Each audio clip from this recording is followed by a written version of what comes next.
الحمد للہ رب العالمین والصلاة والسلام علی اشرف الانبیاء والمرسلین وعلی آلہ الطیبین واصحابہ الطاہرین اما بعد فاعوذ باللہ من الشیطان الرجیم بسم اللہ الرحمن الرحیم انما یخشی اللہ من عبادہ العلماء صدق اللہ العظیم وصدق رسولہ النبی الکریم الامین قال اللہ تبارک و تعالی فی شان حبیبہ مخبرا و آمرا ان اللہ و ملائکتہ یصلون علی النبی یا ایہا الذین آمنوا صلوا علیہ وسلموا تسلیما اللہم صلی علی سیدنا و مولانا محمد وعلی آل سیدنا و مولانا محمد وبارک وسلم وصلی علیہ الصلاۃ والسلام علیک یا رسول اللہ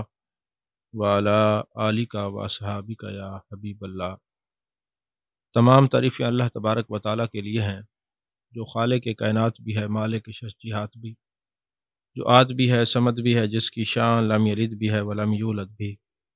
لا تعداد ہدیہ درود و سلام بارگاہ سید الانام، شفیع رحمت، والی امت، شاہ خومہ، جان جانا، شہنشاہ حسینہ، سید سروراں، سیاہ لا مکاں، تتیمہ دوراں، سرخیل زہرہ جمالاں، رازدان معوہا، شاہد ما طغا، صاحب علم نشرہ، معصوم آمنہ، احمد مجتبیٰ، حضرت محمد مصطفیٰ صلی اللہ علیہ وآلہ وصحبہ وسلم کی بارگاہ ناز میں اپنی عقیدتوں، ارادتوں، محبتوں کا خراج پیش کرنے کے بعد، عزیزان محترم، رمضان المبارک کی بابرکت اور سعادت والی گھڑی میں آج ہم نے جس موضوع پر گفتگو کرنی ہے اس کا عنوان ہے عالم کی شان۔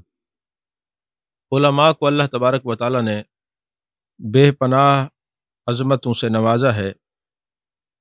حضرت امام حسین رضی اللہ تعالیٰ عنہ فرماتے ہیں کہ علم کے اندر دنیا کی بھلائی ہے اور آخرت میں محبوب علیہ الصلوۃ والسلام، جان جانا، جان کائنات صلی اللہ علیہ وسلم کی معیت ہے۔ اللہ نے قرآن میں فرمایا انما یخشی اللہ من عبادہ العلماء، بے شک علماء اللہ ہی سے ڈرتے ہیں یعنی علم کا تعلق جو ہے وہ خشیت کے ساتھ ہے اور اللہ کے ساتھ، اللہ کے خوف کے ساتھ وابستہ ہے۔ اور دوسرے مقام پر اللہ نے فرمایا قل هل یستوی الذین یعلمون والذین لا یعلمون، کہ فرما دیجئے برابر نہیں ہو سکتے علم والے اور بغیر علم والے، یعنی بغیر علم والے جو ہیں وہ عالم کا درجے کو اور اس کی عظمت اور شان کو نہیں پا سکتے۔ دوسرے مقام پر فرمایا الذین اوتوا العلم درجات، بے شک یہ جو درجے انسان کے بلند ہوتے ہیں یہ علم کی وجہ سے بلند ہوتے ہیں۔ اور اللہ تعالیٰ نے قرآن پاک میں دعا بھی ہمیں سکھائی ہے قل رب زدنی علما، فرما دیجئے کہ اے اللہ میرے علم میں اضافہ فرما، کیونکہ علم کی وجہ سے درجے بلند ہوتے ہیں۔ علم والے اور بغیر علم والے برابر نہیں ہو سکتے، ظاہر سی بات ہے علم والے افضل ہیں۔ اور عالم کی جو شان محبوب علیہ الصلوۃ والسلام نے بیان فرمائی ہے یہ علماء ہی کا حصہ ہے۔ ترمذی، ابن ماجہ، ابو داؤد، مسند احمد اور دارمی شریف کی حدیث پاک ہے کہ حضرت ابو دردہ کے پاس دمشق میں مدینے سے ایک صحابی آتا ہے، اور صحابی کا مقصد کچھ اور نہیں ہوتا، محبوب علیہ الصلوۃ والسلام کی حدیث پاک کو، حدیث رسول صلی اللہ علیہ وسلم کو لینے کے لیے اتنا سفر کرتا ہے۔ اس وقت حضرت ابو دردہ دمشق میں جو ہے وہ ٹھہرے ہوئے تھے، تو جب وہ صحابی مدینے سے چلا دمشق کا سفر کر کے حضرت ابو دردہ رضی اللہ تعالیٰ عنہ کی خدمت اقدس میں، اس لیے کہ میں جان جانا، جان کائنات مصطفیٰ جان رحمت صلی اللہ علیہ وسلم کا فرمان جو ہے جا کے حاصل کروں، تو آپ نے پوچھا کہ کس لیے آئے ہو؟ کوئی سی تجارت کے غرض سے تو نہیں آئے، کچھ کوئی ضروریات تو نہیں ہے؟ تو صحابی نے جو ہے عرض کی کہ میں نے نبی کریم صلی اللہ علیہ وسلم کا یہ فرمان سنا ہے کہ جو شخص علم دین کے لیے چلے اس کے لیے جنت کا راستہ آسان کر دیا جاتا ہے، اور فرشتے طالب علم سے خوش ہو کر اپنے بازو پھیلا دیتے ہیں، اور زمین و آسمان کی ساری مخلوقات یہاں تک کہ جو پانی کے اندر مچھلیاں ہیں وہ بھی طالب علم کے لیے مغفرت کی دعا کرتی ہیں۔ عالم کی فضیلت عابد پر ایسے ہے جیسے چاند کی فضیلت ستاروں پر ہے۔ اور دوسری حدیث پاک ہے العلماء ورثۃ الانبیاء، یہ ترمذی، ابو داؤد، ابن ماجہ، مسند احمد اور دارمی شریف کی حدیث پاک ہے۔ بے شک علماء انبیاء کے وارث ہیں۔ انبیاء نے کسی درہم و دینار کا وارث نہیں بنایا بلکہ علم کا وارث بنایا ہے، لہذا جس نے علم حاصل کیا اس نے پورا حصہ لیا، یعنی محبوب علیہ الصلوۃ والسلام کی جو وراثت ہے وہ علم ہے۔ یہی وجہ ہے کہ ایک مرتبہ حضرت ابو ہریرہ رضی اللہ تعالیٰ عنہ گلیوں میں کہہ رہے تھے، لوگو مسجد نبی شریف کے اندر محبوب علیہ الصلوۃ والسلام وراثت تقسیم فرما رہے ہیں۔ صحابہ جب پہنچتے ہیں تو آگے محبوب علیہ الصلوۃ والسلام علم پر ارشادات فرما رہے تھے، تو پوچھا ابو ہریرہ آپ نے تو کہا تھا وراثت تقسیم ہو رہی ہے، فرمایا علماء کی جو وراثت ہے وہ علمی ہے نا، تو لہٰذا العلماء ورثۃ الانبیاء، محبوب علیہ الصلوۃ والسلام کے جو ورثاء ہیں وہ علماء ہیں، اور محبوب علیہ الصلوۃ والسلام نے خود فرمایا ہے۔ اب آپ دیکھیں ہمارے معاشرے کے اندر کس تنگ نظری سے، کس تنگ دستی سے، کتنا کم ظرفی سے علماء کو دیکھا جاتا ہے، اور نگاہ کم سے علماء کو دیکھا جاتا ہے۔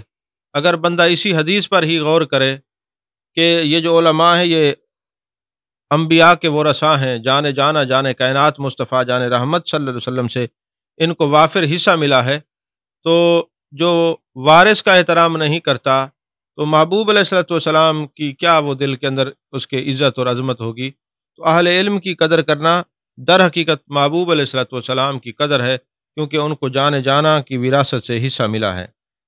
میرے آقا کریم صلی اللہ علیہ وسلم نے ارشاد فرمایا کہ رات میں بیٹھ کر 1 گھنٹہ علم دین پڑھنا پڑھانا ساری رات کے کھڑے ہو کر عبادت کرنے سے افضل و اعلیٰ ہے۔ یہی وجہ ہے کہ حضرت ابو ہریرہ رضی اللہ تعالیٰ عنہ کا یہ معمول تھا، آپ محبوب علیہ الصلوۃ والسلام کی احادیث مبارکہ لکھے کرتے تھے اور دین کا کام کرتے تھے۔ تو حضرت ابو ہریرہ رضی اللہ تعالیٰ عنہ کو محبوب علیہ الصلوۃ والسلام نے تہجد کی جو ہے رخصت عطا فرمائی ہوئی تھی کہ تم دین کا کام کر رہے ہو تو یہ نوافل پڑھنے سے افضل ہے یہ دین کا کام کرنا، تم دین کا کام کرتے رہو۔ اور دوسرے مقام پر محبوب علیہ الصلوۃ والسلام کا فرمان موجود ہے، جو کوئی ایک دین کا مسئلہ پڑھتا ہے یا پڑھاتا ہے وہ 1000 نفل پڑھنے والے سے افضل ہے۔ اچھا، بعض اوقات یہ تو عالم کی بات ہے، ایسا بھی ہوتا ہے کہ بندہ دینی طالب علم ہے، ابھی وہ تعلیم حاصل کر رہا ہے، تو طالب علم کی کیا شان ہے؟ محبوب علیہ الصلوۃ والسلام نے فرمایا اگر کوئی دینی طالب علم پڑھ رہا ہے، عالم بن رہا ہے اور فوت ہو جائے، جو ابھی نامکمل ہے، جس نے پڑھا بھی نہیں ہے، تو میرے آقا علیہ الصلوۃ والسلام نے فرمایا بینہ و بین النبیین درجۃ واحدہ، اللہ اس کو وہ مقام عطا فرمائے گا کہ انبیاء کے بعد جو نیچے والا درجہ ہے نا، یہ دینی طالب علم کا ہوگا۔ تو یہ تو اس دینی طالب علم کی بات ہے نا جو ابھی علم پڑھ رہا ہے اور فوت ہو گیا، اور جو مکمل عالم ہے اس کی کیا شان ہوگی۔ جو مکمل عالم ہوگا، پڑھے گا، پڑھائے گا، اعمال و اخلاق کو درست کروائے گا، تو وہ انبیاء کرام کی ذاتیں اپنی معیت و رفاقت سے بہرہ مند فرمائیں گی۔ اور اگر کوئی دینی طالب علم اس وجہ سے آرام کرتا ہے کہ میں تھوڑی دیر ریسٹ کر لوں، آرام کر لوں، سکون کر لوں، تاکہ میں پھر صبح علم حاصل کرنے کے لیے تکرار کر سکوں، تو فرمایا گیا ہے کہ اس طالب علم کا سونا بھی عبادت ہے۔ اور شرح عقائد کے اندر آپ دیکھیں تو علامہ تفتزانی نے حدیث پاک نقل فرمائی ہے کہ جو دینی طالب علم، اور عقائد کی کتابوں میں یہ بھی بات ہے کہ دینی طالب علم یا عالم کسی بستی سے گزر جائے 40 دن تک اس بستی کے قبرستان سے عذاب اٹھا لیا جاتا ہے۔ تو ایک لمحہ اگر کوئی دینی طالب علم کسی بستی میں قیام کرتا ہے تو قبرستان سے عذاب اٹھا لیا جاتا ہے۔ تو آپ اندازہ لگائیں کہ کوئی عالم جب کسی قبرستان میں دفن ہوگا تو ساتھ ارد گرد کی قبروں والوں پر کتنا اللہ تعالیٰ رحمتیں برسائے گا۔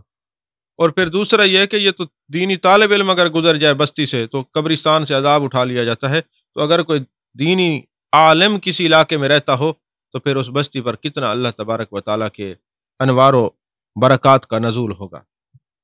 عزیزان محترم، حضرت شاہ ولی اللہ محدث دہلوی علیہ رحمہ فیوض الحرمین میں لکھتے ہیں، ایک دفعہ مجھے محبوب علیہ الصلوۃ والسلام کے دیار کی حاضری نصیب ہوئی، تو میں جب مدینہ شریف گیا تو میں نے روحانی آنکھوں سے دیکھا کہ گنبد خضرا کے مکی کے انوار جو ہیں وہ لوگوں کے اوپر چھلک رہے ہیں، لیکن میں نے دیکھا کہ نور کا ایک ہیولا، نور کی ایک تار، نور کی وافر مقدار ایک شخص کے دل کے اوپر آ رہی ہے، اور سب سے زیادہ میرے آقا علیہ الصلوۃ والسلام اس کو نواز رہے ہیں۔ تو میں نے عرض کی، آقا یا رسول اللہ صلی اللہ علیہ وسلم، یہ سب سے زیادہ انوار و تجلیات کی بارش آپ کے روضہ مطہرہ مقدسہ سے اس بندے کے دل پہ آ رہی ہے، اس کا سبب کیا ہے؟ تو فرمایا گیا یہ دینی طالب علم ہے، اور جب دینی طالب علم میرے روضہ مقدسہ پہ آتا ہے تو سب سے زیادہ میں اس کو نوازتا ہوں جو دینی طالب علم ہو۔ تو دینی طالب علم کو تو محبوب نوازتے ہیں، اور جو مکمل عالم ہو اس کو در جانہ سے کیا کیا نصیب ہوتا ہوگا۔ عزیزان محترم، تنبیہ الغافلین کے اندر علامہ ابو اللہ سمرقندی رحمۃ اللہ لکھتے ہیں کہ محبوب علیہ الصلوۃ والسلام نے ارشاد فرمایا، جب کچھ لوگ ایک جگہ جمع ہو کر دین سیکھتے ہیں یا سکھاتے ہیں تو آسمان سے اعلان ہوتا ہے، خوش ہو کر اٹھو، اللہ نے تمہارے گناہوں کو نیکیوں میں بدل دیا ہے، اور اللہ نے تمہاری سب کی مغفرت فرما دی۔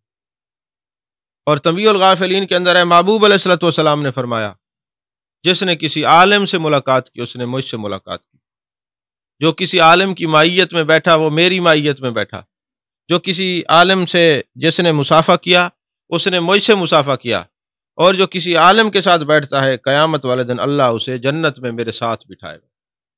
یہ کتنی عظمت اور شان کی بات ہے۔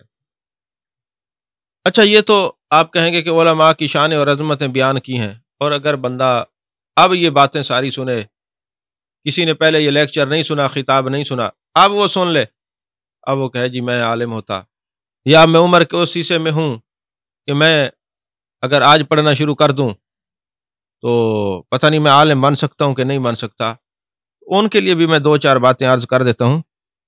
حضرت غوث ثقلین غوث سمدانی شیخ عبد القادر جیلانی رضی اللہ تعالیٰ عنہ ایک شخص کو الف با تا سا پڑھا رہے ہیں اور دین کی ترغیب دے رہے ہیں، تو دین پڑھ۔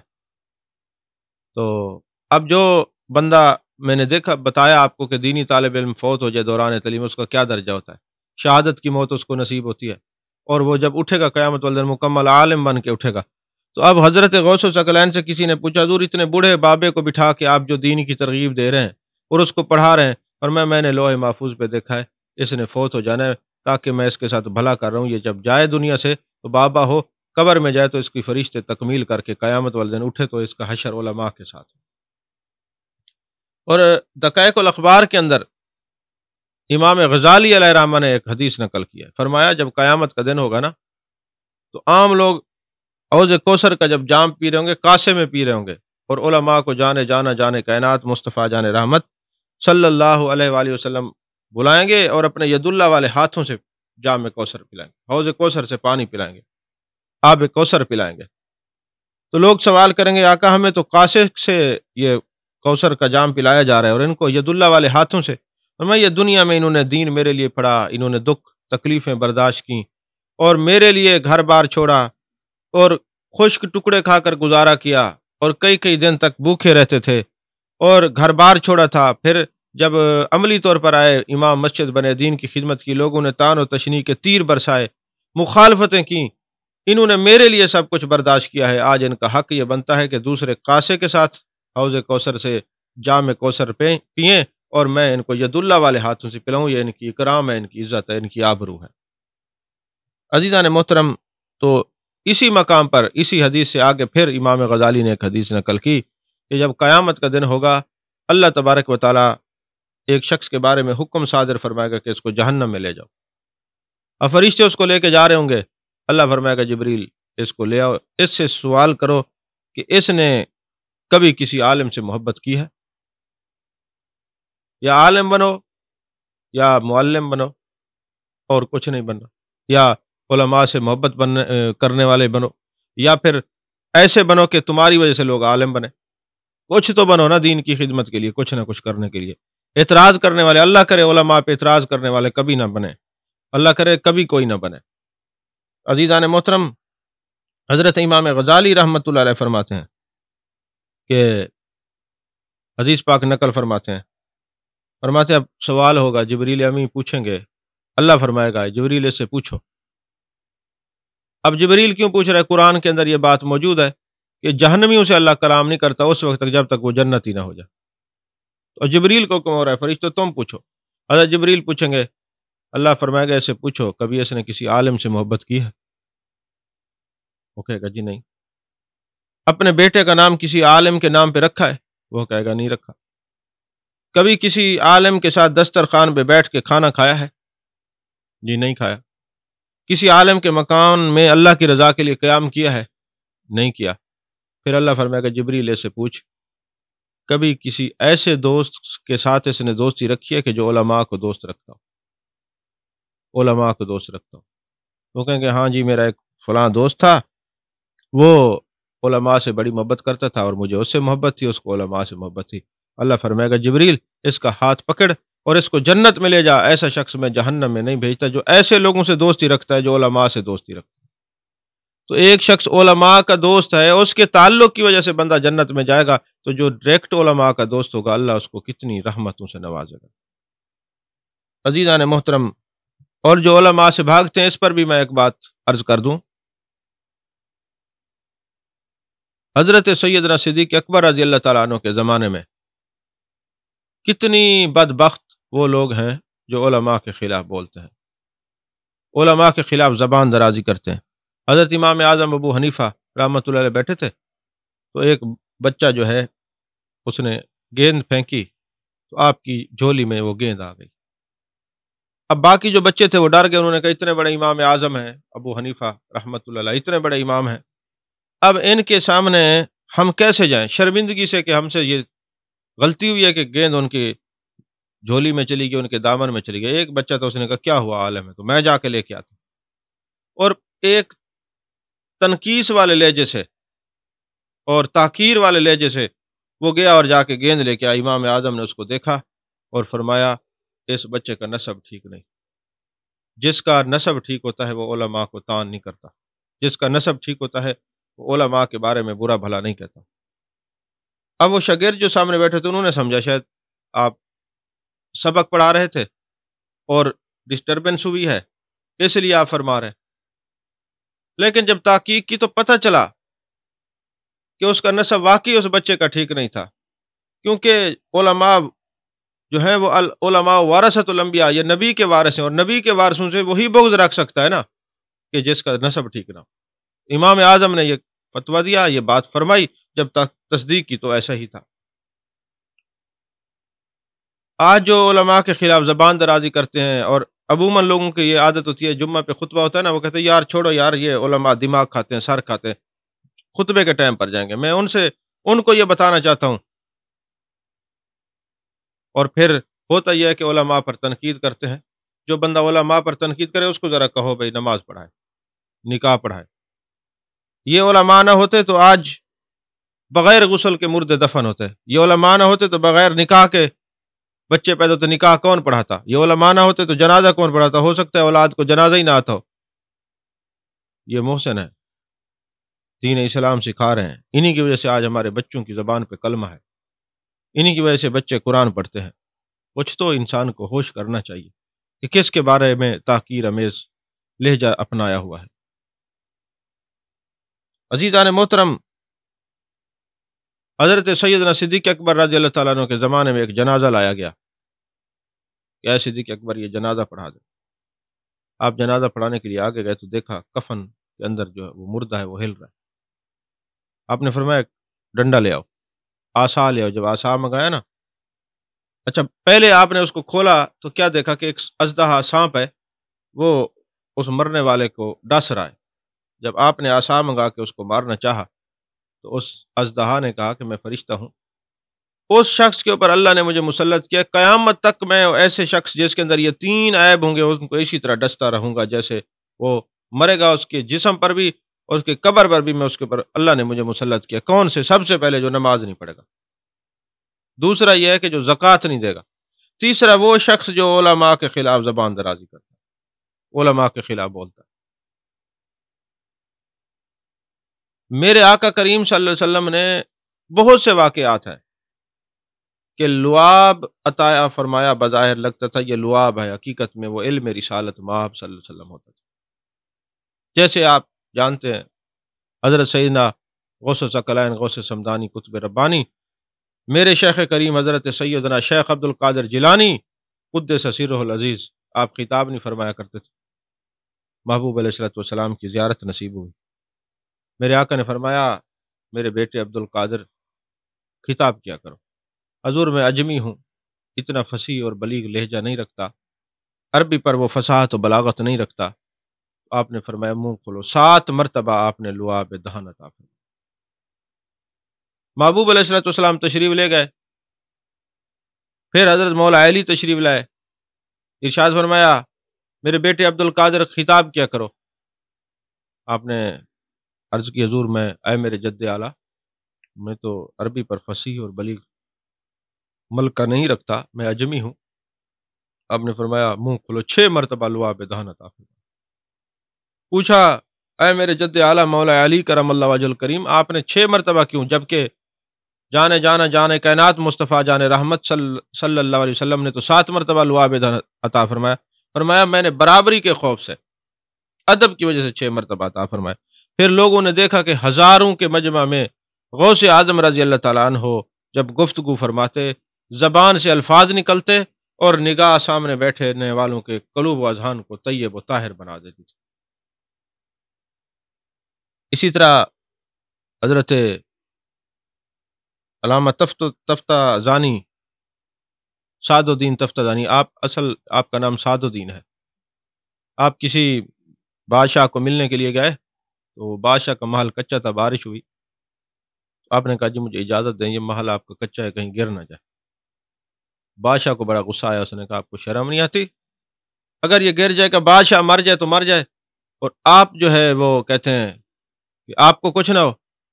آپ کی آنکھوں سے آنسو آ گیا، فرمایا بادشاہ مجھے دھوکے سے بات کر رہا ہے، آپ نے مجھے اپنے ساتھ ملایا، آج آپ مر جائیں، آپ کا بیٹا جو ہے آپ کا جانشین ولی عہد بن جائے گا، وہ مر جائے پوتا بن جائے گا، لیکن تفتازانی کو بننے کے لیے زندگی کے 20 سال چاہیے۔ آپ کیا سمجھتے ہیں کہ عالم بننا اتنا آسان ہے؟ یہ سعد الدین تفتازانی جب اپنے استاد کے پاس پڑھتے تھے، امام فخر الدین رازی کے غالباً شاگرد تھے، تو پڑھتے تھے اپنے استاد کے پاس، سبق آتا نہیں تھا، اور آپ کی تفتازان کے رہنے والے تھے، اس لیے تفتازانی کہتے، علاقہ جہاں آپ کی ولادت ہوئی وہ تفتازان تھا۔ استاد نے کہا جب بھی کسی کو سبق نہ آتا تو بھی تفتازانی ہے، یعنی ضرب المثل تھا کہ جس کو سبق نہ آئے وہ تفتازانی، پیچھے ہو جاؤ، آگے بیٹھتے پیچھے کر دیے جاتے، سبق یاد نہ ہوتا، کون ذہن تھے۔ پھر ایک رات حجرے میں بیٹھے ہوئے تھے، خیال آیا کہ میرے محبوب نے فرمایا العلماء ورثۃ الانبیاء، تو جن کی یہ علم وراثت ہے آج انہی کی بارگاہ میں استغاثہ پیش کروں، انہی کو کہوں اے جانے جانا جانے کائنات مہربانی فرمائے میرے سینے کو مدینہ بنا دے، میرے سینے کو علم سے بھرپور فرما دے۔ اب رو رہے تھے محبوب علیہ الصلوۃ والسلام کی بارگاہ میں، مجھ میں ہی کمی ہے جو بار بار روئیں، ورنہ وہ تو بلا لیں، جو ایک بار روئیں وہ بلا لیں یا آ جائیں۔ کچھ لوگ قسمت والے ہوتے ہیں جو جاتے ہیں مدینے میں در و دیوار کو دیکھتے ہیں، کوئی اتنا اعلیٰ مقدر والے ہوتے ہیں جب جاتے ہیں سرکار کو دیکھتے ہیں، وہاں جانے والے برابر نہیں ہے۔ جس طرح سب کی زندگیاں برابر نہیں ہیں، اسی طرح موت بھی برابر نہیں ہے، اسی طرح تعلق بھی محبوب کے ساتھ کبھی برابر نہیں ہو سکتا، ہر کسی کا اپنا تعلق جدا جدا ہے۔ حضرت علامہ تفتازانی رو رہے ہیں، آقا کرم فرمائے، مہربانی فرمائے، اے جانے جانا جانے کائنات مصطفیٰ جان رحمت صلی اللہ علیہ وسلم، میرے سینے کو علم سے بھرپور کر دیں۔ بس دروازے پر دستک ہوتی ہے، آپ نے پوچھا کون؟ تو کسی نے کہا باہر آؤ، سیر کے لیے چلتے ہیں۔ کہا مجھے سبق یاد نہیں ہو رہا، تمہیں سیر کی پڑی ہوئی ہے۔ پھر دوبارہ دستک ہوئی، پوچھا کون؟ کہا باہر آؤ تو صحیح، دیکھو تو صحیح کون آیا ہے۔ جب دروازہ کھول کے سامنے دیکھتے ہیں تو جانے جانا جانے کائنات مصطفیٰ جان رحمت صلی اللہ علیہ وسلم تشریف فرمائے۔ دستک دینے والے نے تعارف کرایا، جس نبی کو تو استغاثہ پیش کر رہا تھا اور التجا کر رہا تھا، وہی محبوب کائنات صلی اللہ علیہ وسلم تیرے سامنے۔ اور میرے آقا علیہ الصلوۃ والسلام نے علامہ سعد الدین کے منہ میں لعاب دہن عطا فرمایا، جیسے وہ لعاب دہن اندر گیا تو تمام جتنے علوم تھے ظاہری باطنی آپ کے اندر جاگزین ہو گئے، سینے میں جگہ لے لی، گویا محبوب نے لعاب نہیں علم رسالت مآب صلی اللہ علیہ وسلم سے نوازا تھا۔ وہ پھر علامہ سعد الدین جس کو سبق یاد نہیں آتا تھا، کل جب استاد کے سامنے گیا تو سب سے آگے بیٹھا، حضور عبارت میں پڑھوں، مجھ سے پوچھیں۔ انہوں نے جو کچھ پوچھتے ہیں جواب دیتے ہیں، جو کچھ پوچھتے ہیں جواب دیتے ہیں۔ استاد نے پوچھا سعد الدین کیا ہوا، یہ تبدیلی رات اتنا چینجنگ کیسے ہو گئی؟